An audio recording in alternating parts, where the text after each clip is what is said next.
Good evening, everyone. I would like to welcome you to the first meeting of the North Clackamas School District Budget Committee for budget development for the 25-26 year. This is the first of three informational meetings and five meetings altogether. I would like to say it's great to see all the returning members. I am Matt McCara, the Executive Director of Finance and Business Services for North Clackamas. It's also my pleasure to introduce Donna Burke, our Director of Fiscal Operations. And then I would also like to introduce, who is new in this role this year, Donna Collingwood, our Board Secretary, who is handling everything. We are certainly in good hands with Donna running the show. I also want to, we have a number of returning members, and as I said, it's wonderful to see you all again this year. I also wanted to introduce our new member, Keith O'Brien. Welcome to the Budget Committee. Just a couple of other things. This meeting is also being broadcast on YouTube. And then also following tonight's Budget Committee informational meeting, the board will hold a brief meeting.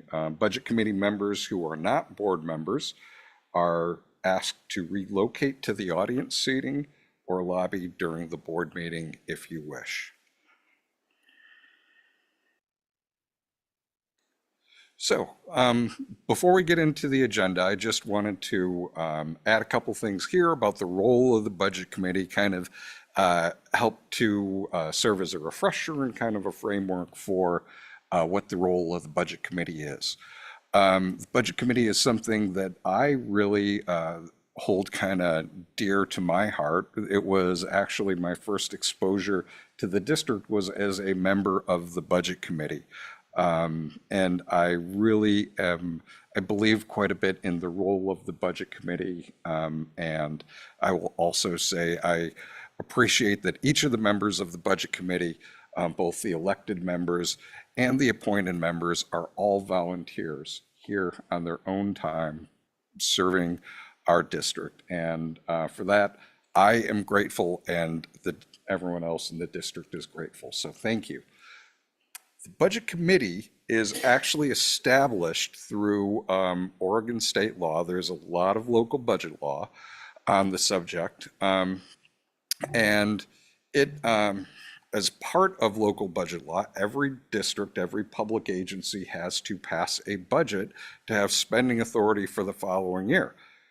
We need to go through all the steps of the budget process in order to have a budget for next year. Without that budget, we cannot spend a penny. So the Budget Committee and the budget process is really critical. Another part of the Budget Committee is that it is an opportunity and the vehicle that enables public participation in the budget process. The committee is made up of 7 elected members, 7 appointed members. The meetings are all open to the public. As I mentioned, this is the first of 3 informational meetings, and then 2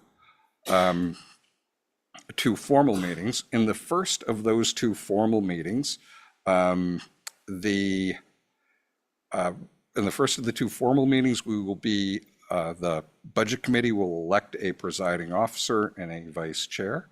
Also, in the first of the formal meetings is when the district staff, we propose the budget to the Budget Committee. That's also when Dr. James will read the budget message.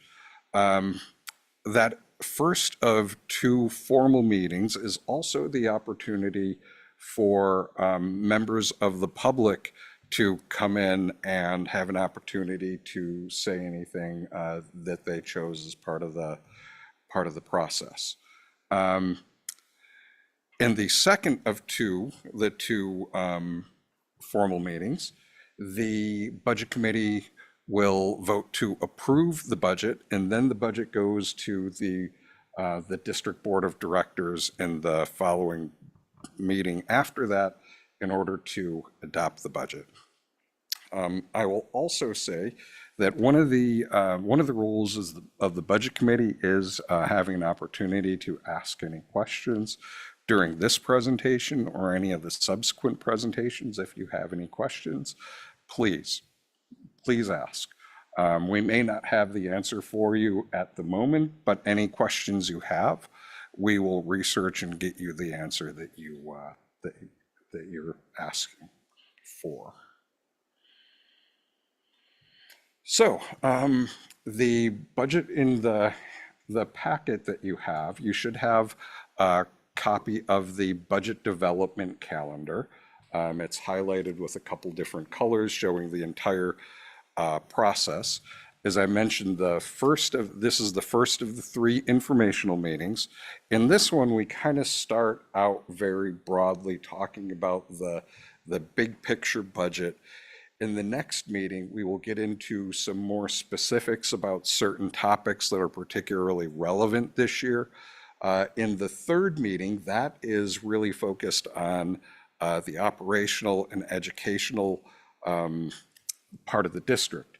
We are very fortunate in this district to have a number of outstanding educators, and that meeting is really a chance for them to talk about and update the committee on a lot of the really excellent things that are going on in the district. That one is usually the meeting that everyone most enjoys. And then, as I mentioned, after that are the 2 formal meetings where the budget committee exercises the duty of the budget committee, hearing the budget message, getting information on the proposed budget. In the second meeting, the budget committee votes to approve the budget, and then it goes to the board for full adoption. Also in your packet and sent to you an electronic copy of the budget committee handbook. The budget committee handbook is put together by the Oregon School Board Association. As I mentioned, budget committees are a function of every district and public agency around the state. So that's a very useful reference with a lot more information than is contained in the one slide that I had. And also in the packet as well is board policy DBEA, which is our own internal policy regarding the budget committee. And again, if anyone has any questions along the way, please don't hesitate to ask.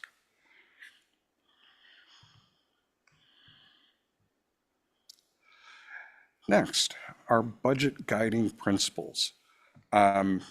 This is a visual representation of our guiding principles that we use in our budget development process.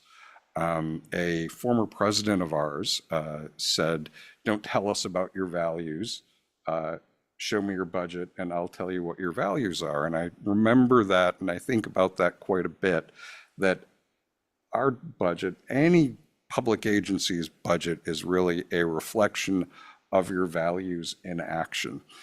And as part of the budget development process, these are the things that inform the decision making. We try and align the budget along with our district strategic points, focused on student experience and success, people and culture, family and community collaboration, and resources and service. Along with that, as I mentioned, the budget process is outlined in state law. So there is a compliance aspect to it where we are trying to comply with all federal, state, and local legal requirements, as well as board policies and any other administrative regulations that are relevant. We seek input from the community as part of the process. There are also other opportunities for stakeholder engagement.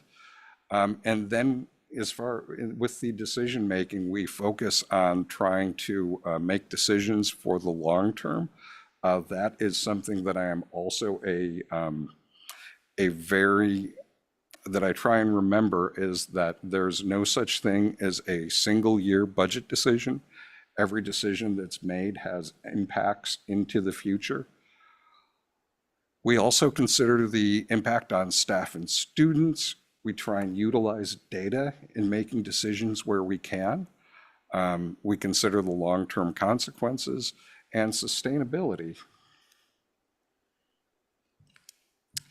This year, I will also say, in particular, compared to some past years, and this is something we'll speak about a little bit more, there is a uncertainty in some areas where we have previously not seen a level of uncertainty before.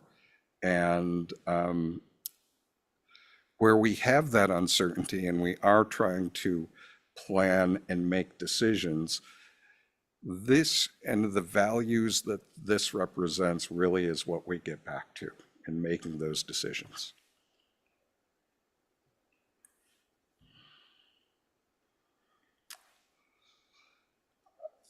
Now, I'm pleased to turn it over to Donna, who is going to walk us through our budget document.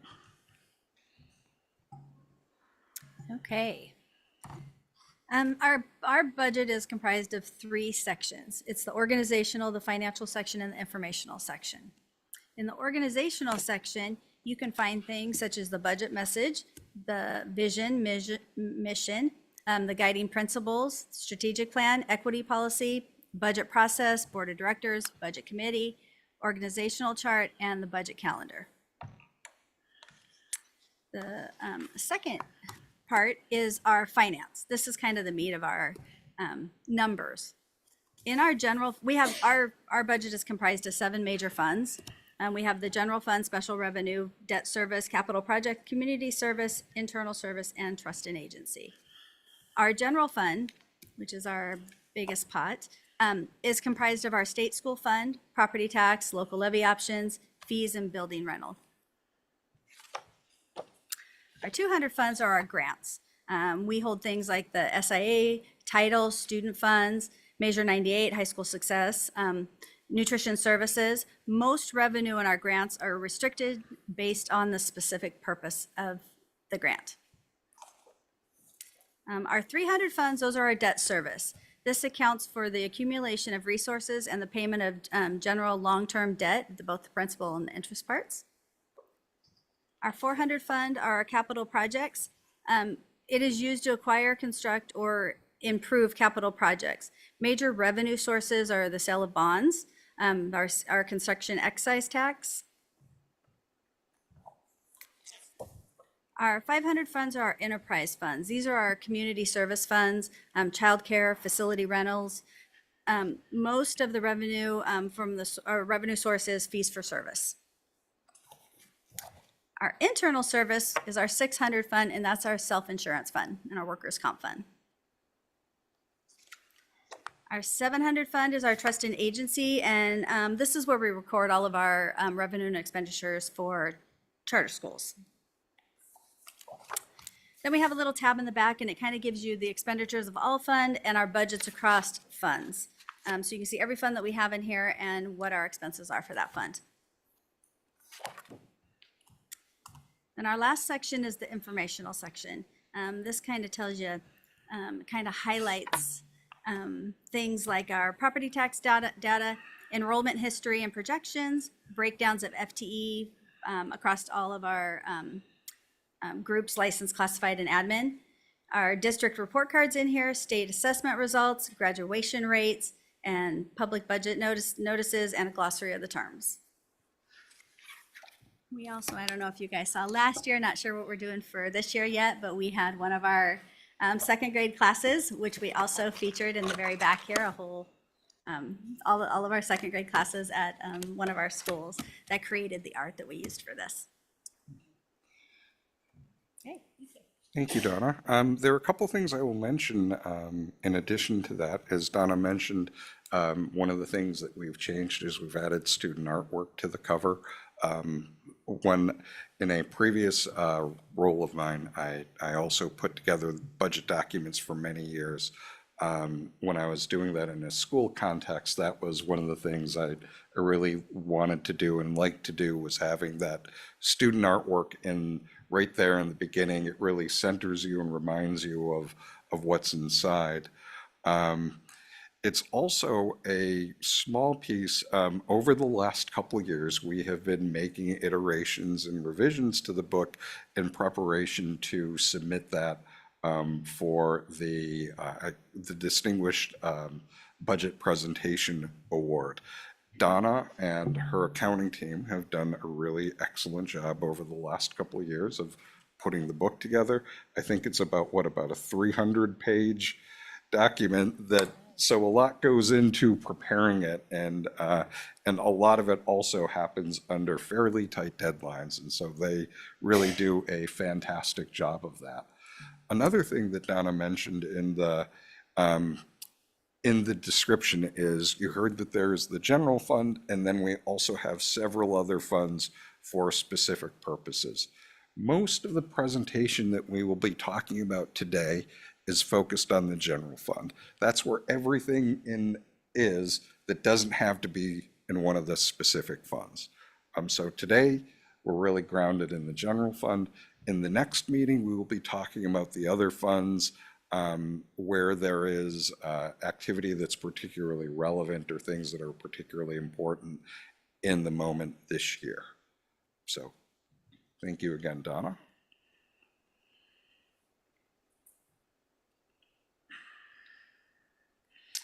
Enrollment update. So in your packet as well, you should have this.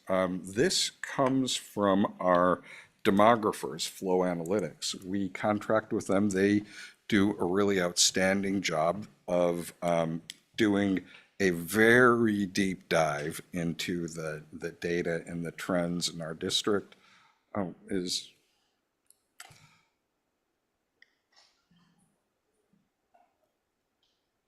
pardon? Oh, this is part of a much larger file, but it is the part of it that is particularly relevant for this presentation today. For our planning purposes, as you can see, they analyze a number of potential scenarios. There's the high scenario, the middle scenario, and the low scenario. For our planning purposes, we operate using the middle assumption.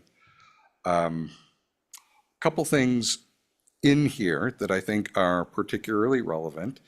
As you can see, there was a substantial decline in 2020, 2021 as a result of the pandemic. We were like all other school districts in that. As you can also see, we have seen an increase over time. We have seen a stronger enrollment trend than a number of our other peer districts. Last year, we were the only one of the 10 largest districts in the state to show an enrollment growth. We've kind of been in the range of the fifth, sixth largest district. Last year we were the sixth, now we are the fifth largest district in the state. Amidst that growth, though, you can also see that we have not gotten back to our pre-pandemic enrollment levels. And as you can see, even though we have increased and the trend is up, it has some ups and downs and has effectively plateaued over the next decade or so. So even though we are doing, relatively speaking, we are doing better than many of our peer districts, it is not forecast that we would reach our pre-pandemic levels really at any point in this forecast.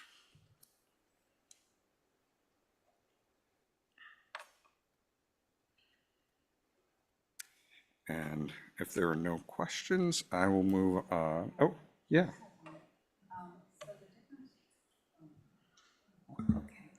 Yes. Would you explain the difference between the top red, I think I know, but red, black, blue, and then down below K through 12 high, middle, low? Yeah, as I mentioned, that when the demographers are doing the assumptions, there are hundreds, thousands of variables that they're looking at. So modeling a number of different potential outcomes, what is the most optimistic potential scenario about what enrollment growth we may see? What are the most pessimistic scenarios that may come to pass? And then the middle is kind of the one that is I don't know how I would Yeah, quite characterize I as don't think I explained myself well, but there's two sets of three.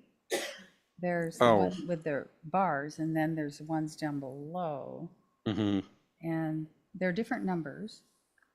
And the ones in bold are more close to what I would expect, the middle ones. mhm. So how do the two groups differ?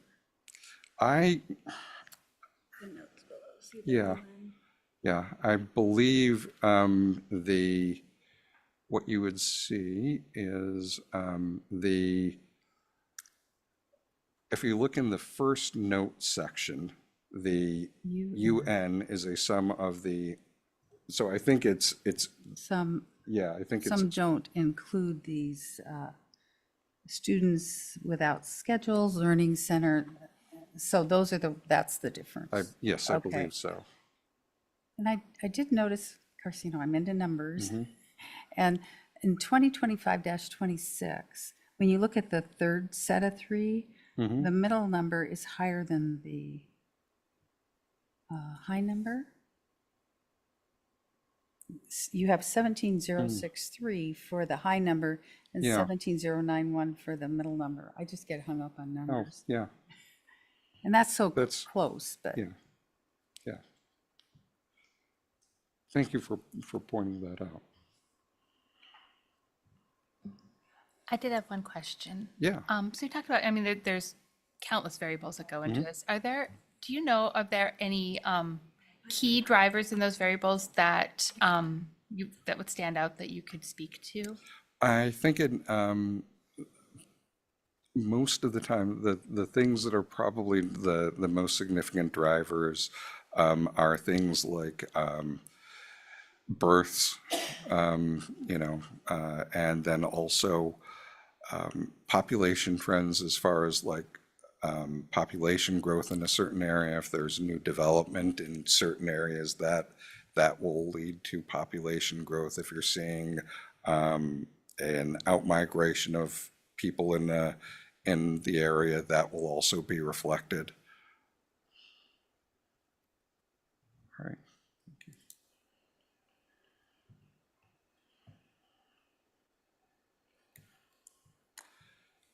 Okay. Now we'll be presenting a 3-year forecast. So here, this is the 3-year forecast that we use for planning purposes.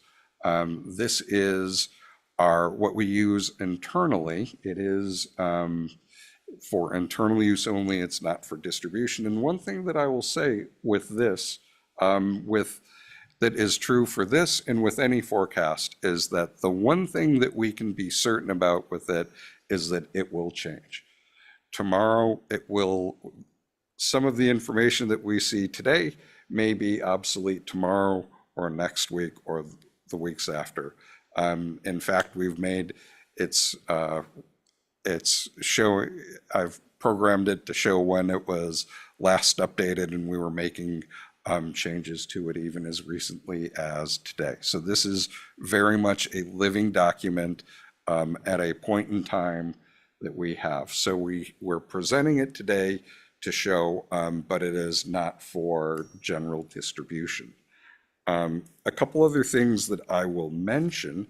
You can see this is based on an assumed state school fund of $11.36 billion. That is what we have been hearing is the most recent information. That is the most likely outcome, or at least what we understand to be the most likely outcome. I should mention that 11.4 billion has been identified by districts around the state as the number that would be needed to maintain current service levels broadly across the state. So we are planning at a level that broadly is a little bit below what has been identified. In a following slide, I'll be presenting a little more information on the state school fund. What I will, you can see the trend over time here. This is also the 25-26 year, and 26-27 are the start of a new biennium. So this year is the budget is being determined for the state over the next 2 years. There is also a little more uncertainty in budget development than in the second year of a biennium, when we already have a number in place and we can predict more with more confidence about what the number will come in as. The number that we are using for the state school fund is based off of the most recent guidance that we have gotten from ODE. So it is not, so it is backed by that. It is not entirely an estimate in that regard. Some other things that I will call your attention to, you will see highlighted the interest in investments forecast for the current year. One thing I would like to mention there, we have over the last couple years been able to engage in more investments than we have in the past, and we have realized more investment income than we have in the past. Overall, the market and the conditions for investment aren't particularly great as compared to previous years or decades. What is different is that over time we have been able to build up to this point a larger level of reserves than we've had in the past. What that has allowed us to do is we've had the cash to be able to invest. This year we've been able to engage in an early investment program. Usually it's something that happens a little bit later in the year. We were able to do that twice this year. So the anticipated investment returns this year are a little higher than in the past. That's also something that Donna and her team have done a really outstanding job of. I will also mention in high-cost disability, I've highlighted that $1.2 million there. One thing that I will mention there is to call attention to the Tammy O'Neill, and her team have done have recently submitted the high-cost disability claim information for the most recent year. And I would like to commend them for doing a really excellent job of going in, really digging into the information, trying to identify all the potential expenses that can be claimed there. I think they've done a really outstanding job of identifying that, and I'm hopeful that we will be able to reclaim or to be able to get reimbursed for a larger percentage of that than we have in the past. We haven't gotten the information back from ODE on what that will be, but I'm calling that out now just as an example of the fact that we are always trying to identify where there may be opportunities to be able to generate additional income, or to be able to maximize the claims and the reimbursements that we have. So I mentioned those two examples as examples of that. Could you scroll down? Yeah. Just before you scroll down there, for high-cost disability, could you just explain how that is reimbursed through ODE? Yeah. So there are a number of things that go in there. There is a level, well, first of all, high-cost disability is for students whose care and education, the costs of which exceed $30,000 per student in a given year. The state sets aside a given amount of money to reimburse districts across the state. So in calculating that, the first $30,000 that goes into that is the district's responsibility. The amount beyond that is what is potentially reimbursed by the state. So the most recent year that was completed, and I'm kind of like trying to recall the numbers, we had, I believe, 177 students that were included in that claim. This is for the 22-23 year. We had about 177 students in that claim. So if you calculate the $30,000 per student, that comes to about 5.3 million.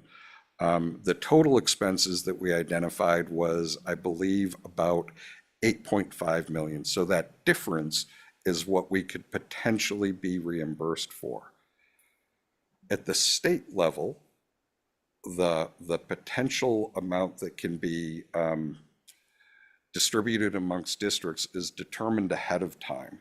So in the end, when it's being, the allocations for each school are being determined, it really depends, since the total pot of money has already been decided, the individual amounts per district are determined by the total claims in the state.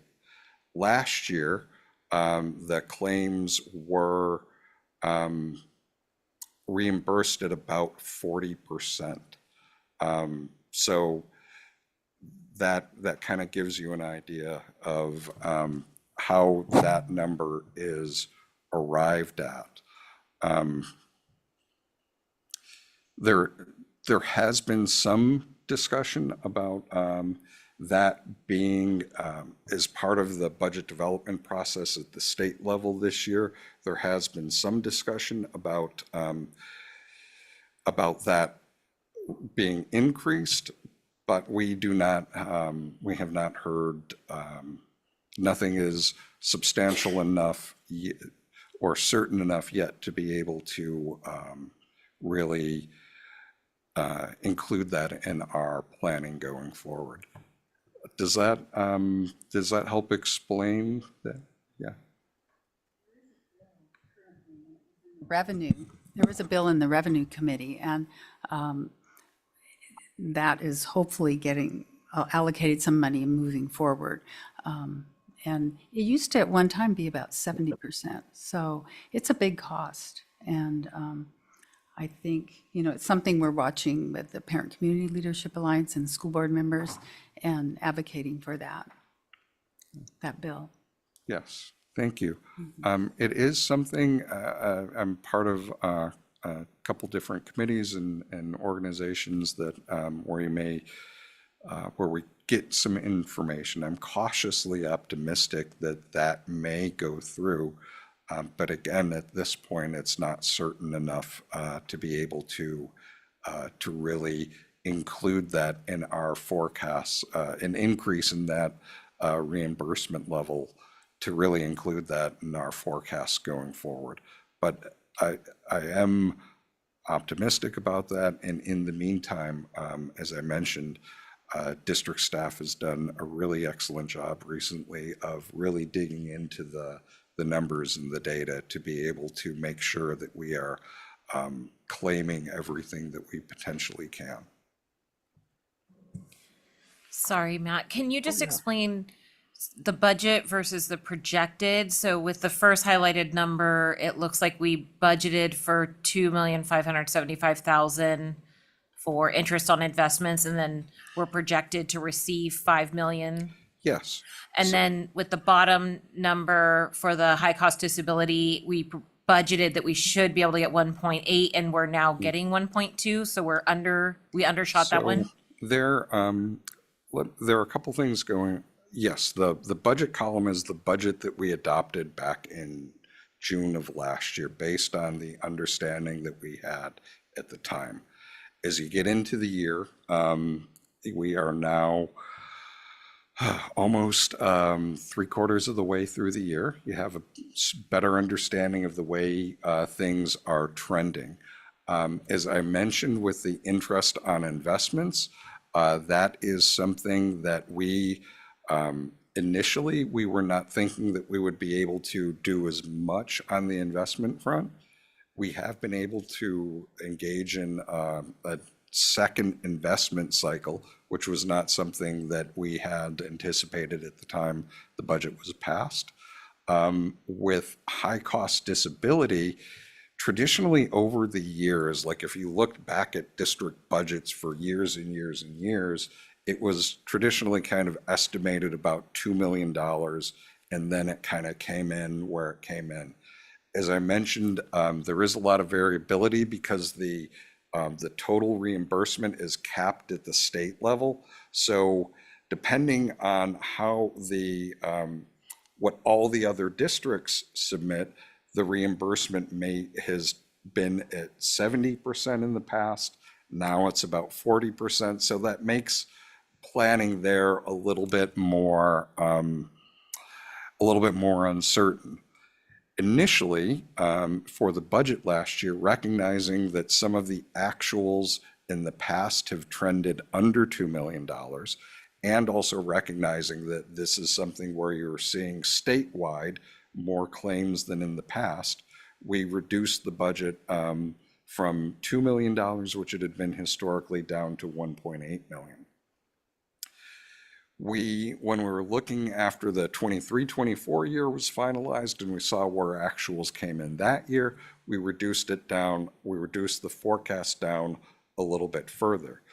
It's been very recently, I think the high cost disability claim, that collection was submitted only a couple weeks ago. So we haven't really, and again, a lot depends on how many claims there are throughout the state. So this is one where the forecast that we have in here is going to lag a little bit because it takes a bit longer to have certainty about what we're looking at. But I am optimistic that that is one area where we will be able, that by the time we make it through the end of the year and we get into the year end, that we will see a higher amount there. I hope that answers your question. Thank you. Thank you.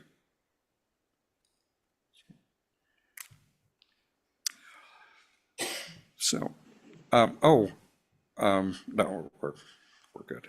Thank you. I had a thought, but I'm going to address that in a future slide.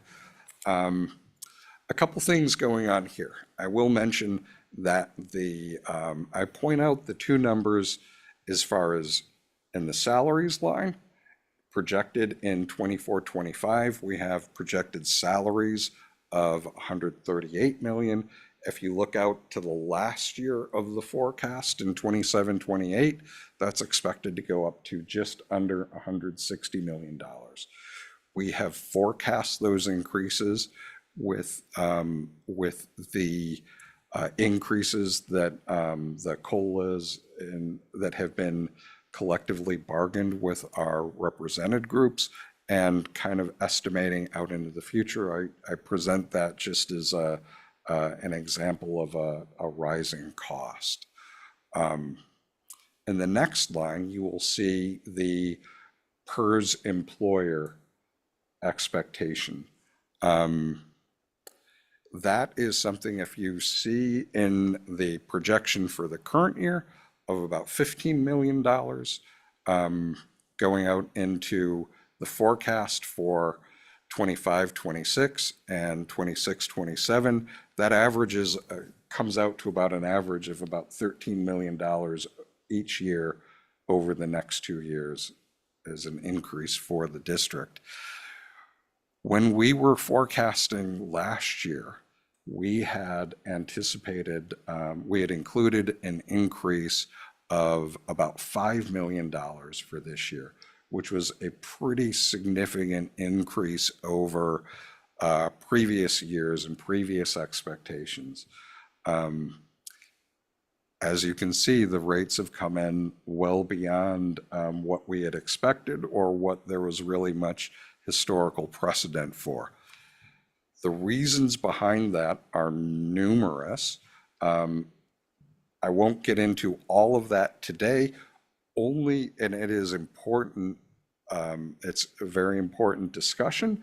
The only reason I'm not getting into all of the detail about that today is that in our next meeting, we have a presentation as part of that where we get into the details more. We will also have our financial analysts come in and provide a part of that presentation as well. I can give you the very Cliff Notes version of that because I don't want to just elide this entirely, and I also want to give you a little bit of a preview and understanding what to look for next time. We, and a number of other districts and public agencies around the state, took out pension bonds 20-some years ago.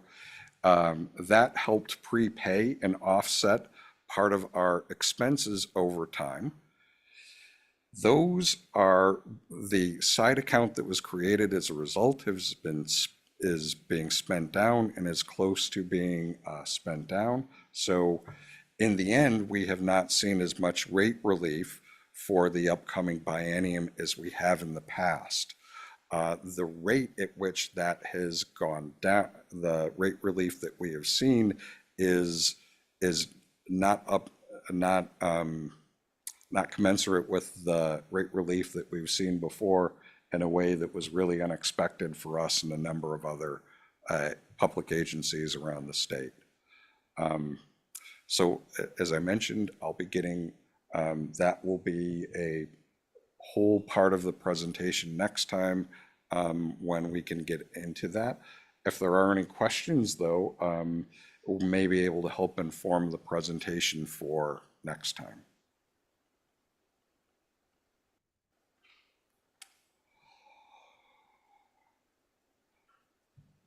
I will also mention that I point out the personnel costs in total. As you can see, the increase, there is a substantial increase in what we're expecting in personnel costs. You will also see over time that if you go back historically, oftentimes our personal services accounts for about in the neighborhood of about 80% of our expenses in the general fund.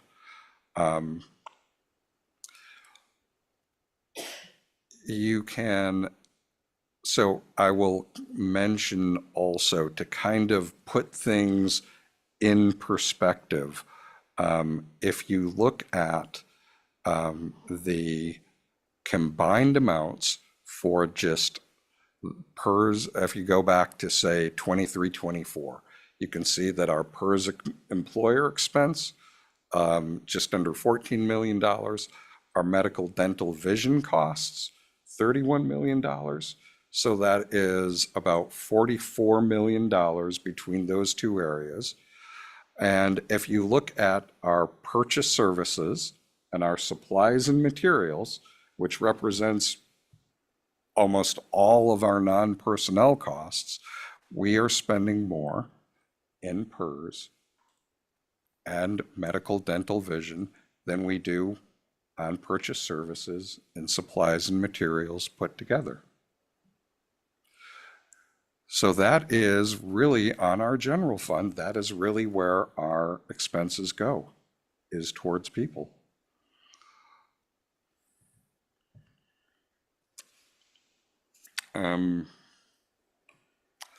Another thing I will point out, you will see the $12 million, 12,569 highlighted is a transfer. A couple things that I wanted to mention there. As I've mentioned, we have been able to build up reserves over time, and that has allowed us to do some things that have been very beneficial for the district that districts oftentimes would not be able to do. One thing we have been able to do this year is we paid off the note on the district office a couple years early. In doing so, we have saved, I believe, about $30,000 in interest expense that we would have otherwise, and we now own this building. Also included in that transfer is money that will be used for related to the acquisition of the Wichita Center. That is something that we are very pleased to have been able to do. It supports a really a fantastic program for our students in the community, and it allowed us to make that purchase and also invest in renovations in that facility to bring it more modern. That's something we're very pleased to have been able to do. Also included in that forecast is over the last couple of years, we have known and anticipated that there will be increases for PERS. In the budget for the last couple of years, we have included transfers that have helped build a PERS reserve fund. Traditionally, that's been about $2 million a year. This year, we are hoping to include an additional $2 million to that reserve fund to help potentially mitigate future PERS expenses. The other thing I will mention, as you can see, the ending fund balance is a percentage of total revenue where we are now at about 20%. We are anticipating that that goes down by about 5% or so each of the next couple years. As you can see, our expenses are anticipated to go up, PERS in particular. So there are a number of things going on there. The rising expenses, uncertainty about what level of state school fund will be. We are hopeful. You can see in the section below that the potential fund balance with vacancies. Oftentimes you may, in the course of the year, due to unfilled positions, turnover, things like that, personnel expenses may come in a little bit lower. So that's included to show if we underspent our budgeted personal services by about 2%, what that could mean potentially. So that's included is when you're looking out a number of years, you are considering a number of potential outcomes. The outcome that we use in our forecasts is the one that is most conservative. You don't want to budget and assuming too many positive things in case they don't come to pass. So you try and budget and anticipate, be fairly conservative in that, but that's included as just to kind of show what may happen. However, the trend you can see is still that we are expecting our fund balance, our reserves, to go down over the next several years. And one thing I will also point out that the board requirement is that we maintain reserves of at least 5%. In the last year, we are forecast current trends holding that we would be just under that. And I will also say that is a best practice, that 5% is not where you would normally want to be. If you were at that 5% level, you're usually having to make very difficult decisions to get to that point year after year. So if you're able to maintain reserves over time, that does help give you a number of different options. So I present that just as a possibility for what we may be looking at in the future. One of the things in kind of anticipating and seeing the trajectory of where things go is that it does give you an opportunity to kind of help plan for and prepare for that, kind of expecting that general trend. We have been able to, over the last couple years, make some decisions that have been very beneficial to us. However, we have been fortunate in that regard. However, the overall trends, we are not an island. The things that are challenges for other districts will be challenges for us as well. So I present that. A couple other things that are not directly shown on here, but are kind of,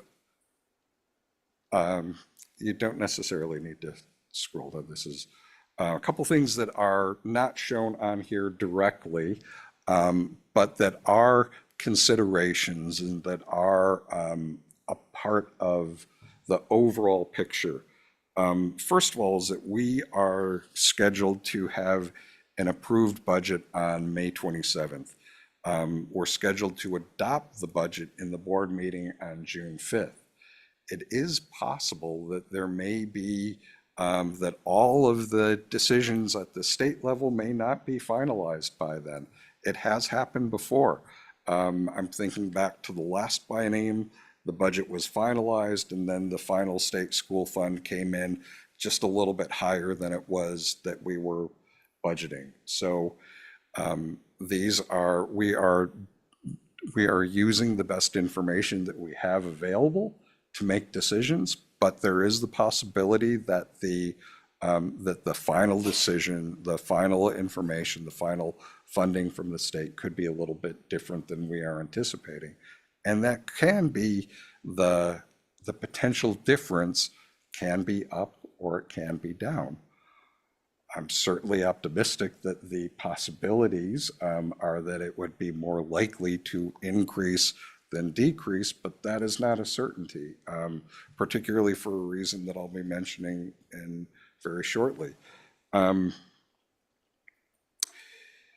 are some areas in which there is some cautious optimism that we may see changes. One of those is currently the special education funding cap for the state is set at 11%. So 11% of students in a district on IEPs.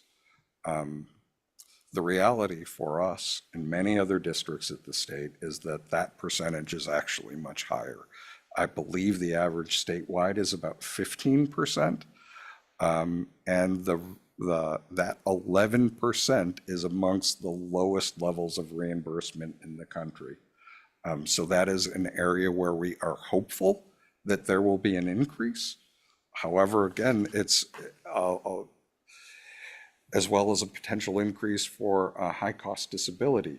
Those are things that have been discussed. There have been bills and legislation that has been introduced to possibly change those. But again, those are not things with which there is enough certainty to be able to include that in the forecast yet.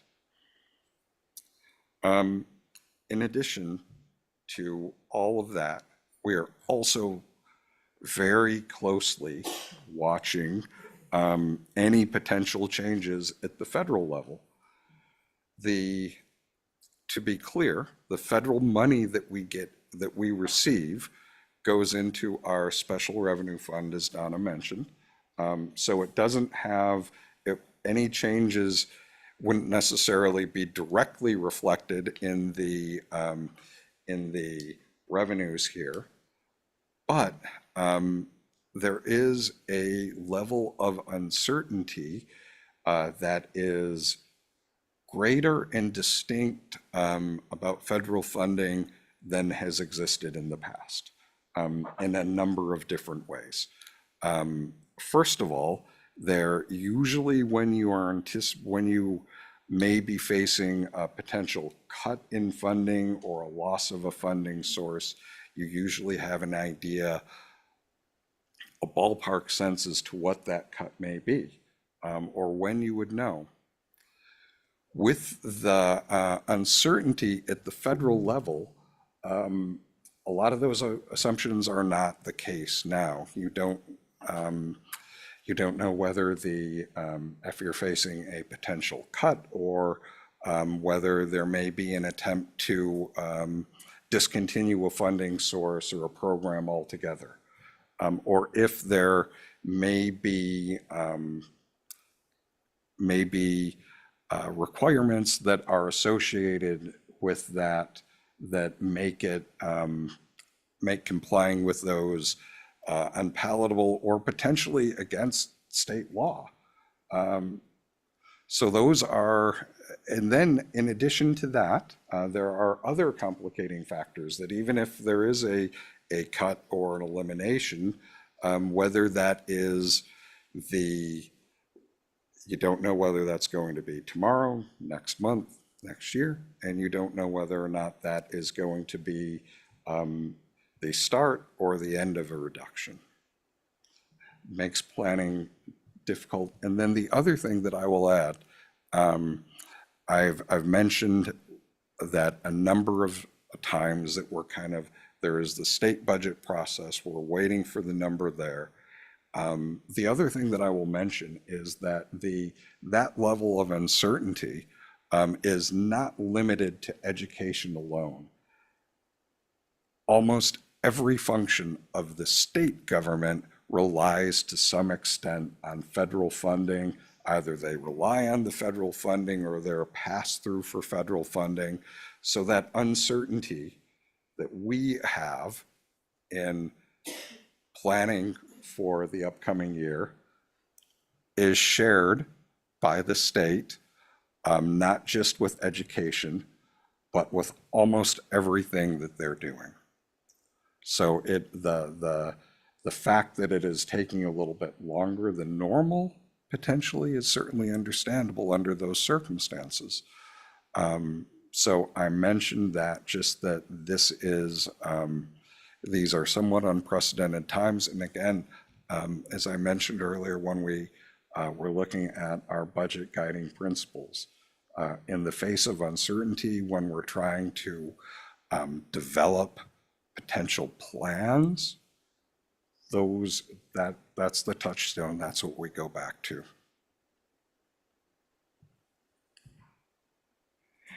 Matt, with regard to the contingency funds, or I know we're sitting at, looks like around 20% projected for this year, going down to closer to 5% in 27, 28. I know we're required to have that 5%. I think in most of the budgets I've seen over the last several years, we were usually in the negative by the time we got out to that third or fourth year. What is the district's target for that contingency fund at the end of the year? The formal requirement that we have, the board policy, is that 5% requirement. As I mentioned, though, what I would view as kind of a target, a best practice, is a more realistic would be trying to target something at least in the 10% range. As I mentioned, we've been able to build up reserves to about 20%. That's outstanding. It has allowed us to do some things in terms of making the Wichita purchase when it looked like we may be potentially losing that facility, being able to make, also not reflected. We will also be talking about having an update on facilities. We've been able to invest in some deferred maintenance this year as well. That's often something that districts are not able to do. So to kind of get back to your original question, 10% is kind of the target, but in any event, having higher reserves is really a goal. And then I will also mention, just as an aside, that that 20% recommendation, the Governmental Finance Officers of America, our association, GFOA, their best practices are for reserves at the end of any year that are 20% or higher. So the fact that we are at 20% now is, in the context of a governmental agency, is not remarkable. In the context of public education in K-12, it may be somewhat unusual, but that is more a reflection of the condition, the financial condition that many districts find themselves in, rather than what would be a best practice for an organization of our size.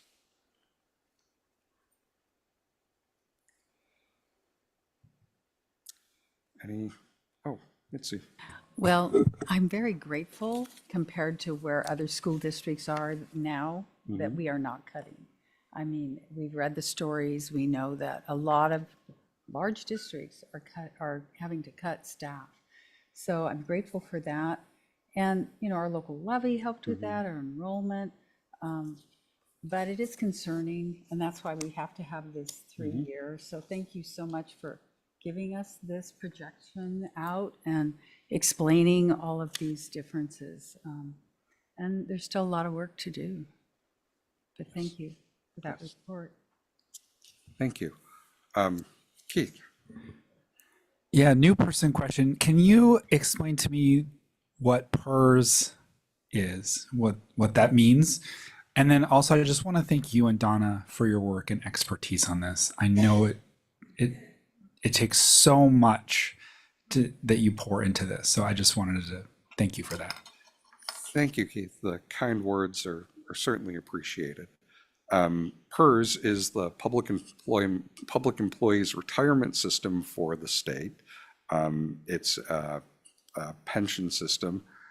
Again, I don't want to get into the details too much, only because one, we have a half hour scheduled for that in our next meeting, and two, I also see that we are starting to run close to time in this meeting.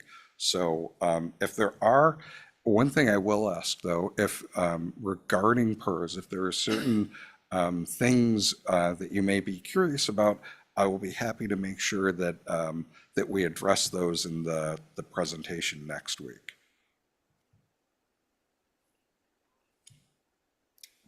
Hey, Matt. Anker. Oh, do you want to go ahead or? I just have a very quick question. Yeah. In the forecast for personnel, when is our next big collective bargaining session going to hit? I can't remember when we last negotiated. And We are scheduled to be in bargaining with NCEA, North Clackamas Educators Association, next spring. So this is, you don't have to explain this in detail right now, but last year, I believe we went through all the specific segregated funds in the 200 section to kind of detail those out.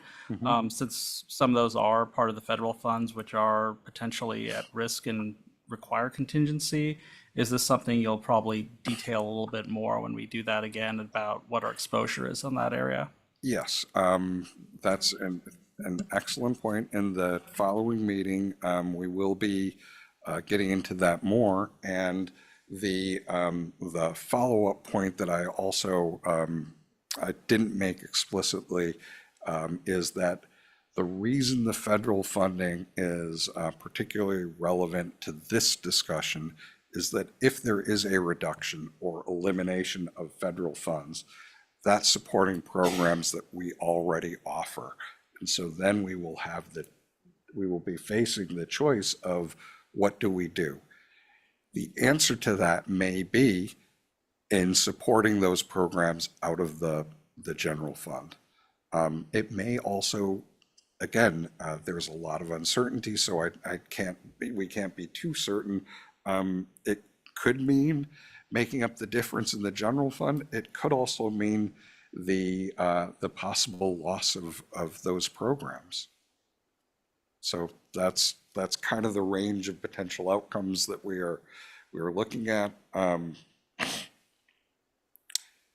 And yes, we will be presenting more information in the following meeting. Could you get back to the? So also, I mentioned back when I was talking about the state school fund, I wanted to get back. There are a couple things in here to mention about how the state school fund works. The state school fund is primarily comprised of our local revenue, which is generated through property taxes and the grant from the state.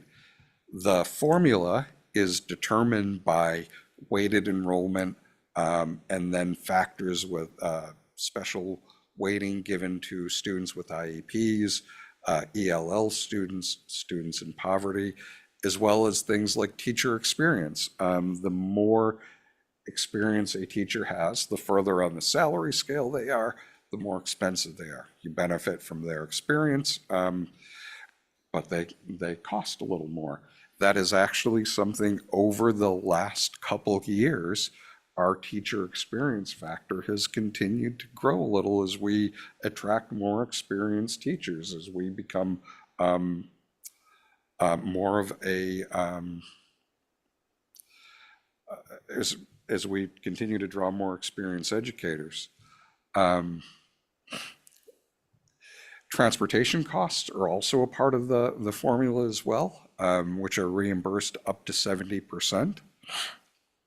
I mentioned the weighting for students with IEPs is capped at 11%. That's something we are hopeful that may increase.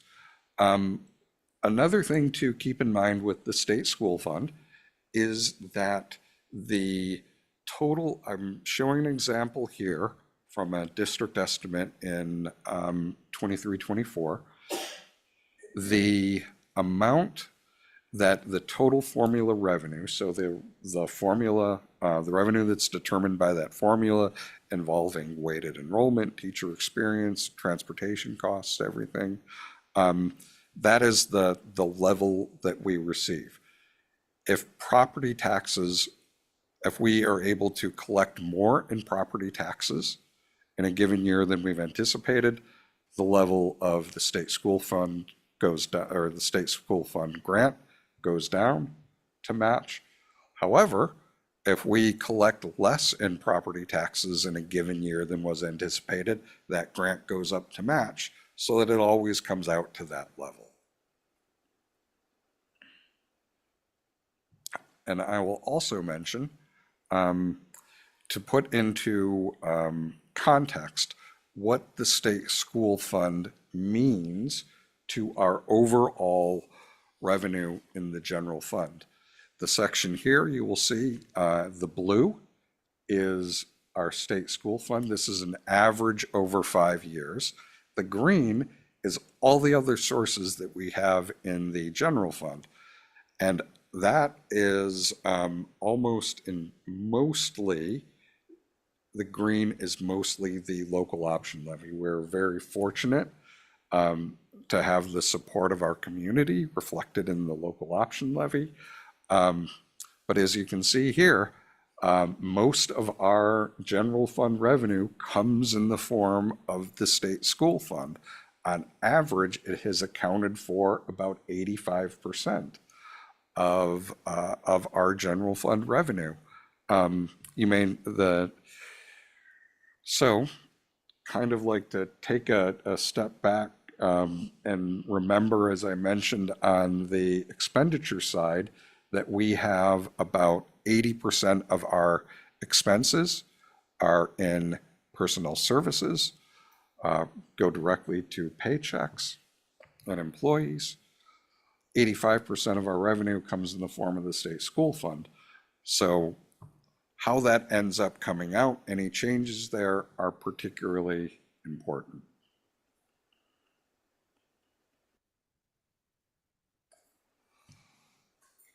Questions?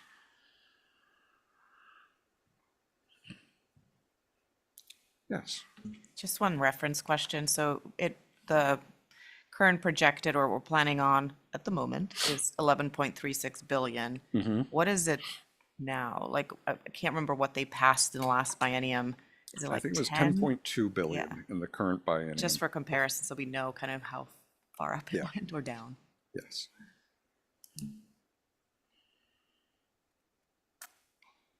Well, if there are no further questions, future agenda items. Our next meeting is on April 15th. I will be happy to see you all back here on tax day. As part of that presentation, there will be a follow-up on any things that came up in the course of this meeting. Any new information we have that really is particularly important. We will have that presentation on PERS. We will also be discussing the local option levy, an update on facilities, and discussion of the other funds as well. As I mentioned before, following this meeting, very shortly following this meeting, the board will hold a brief meeting. The budget committee members who are not board members are asked to relocate to the audience seating or lobby during that meeting.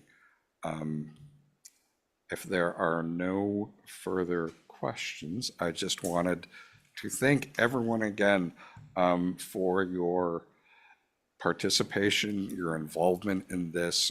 Time is a precious resource for all of us, and I am very grateful to have you here as part of this process.